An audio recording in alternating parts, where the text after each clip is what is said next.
নমস্কাৰ।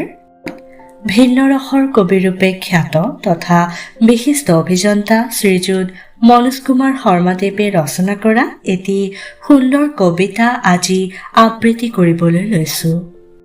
কবিতাৰ শিৰোনাম বিৱৰ্তন। আগতে বহাগে নাচিছিল সেউজ ভৰা পাহাৰৰ দাঁতিত, বৰগছৰ কোলাত নৈ বিলৰ বালিৰ দলিচাত।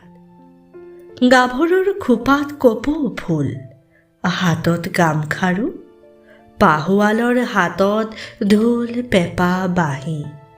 দৃষ্টি আছিল অৰ্থবহ, কম কথাতে সকলোৱে সকলো বুজিছিল।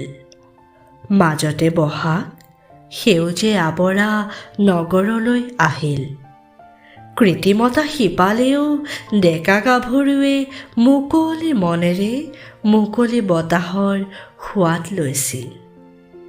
আজিৰ বহাগ গাঁৱলৈও আহে, চহৰলৈও আহে। কংক্ৰিটৰ জয় জয়কাৰৰ মাজত বিহু মাথো আনন্দ উৎসৱ, অৱসৰ বিনোদন, য'ত ডেকা গাভৰু মাথো ভাৱৰীয়া, সংকল্প কেৱল শ্ৰেষ্ঠত্ব লভাৰ। ধন্যবাদ।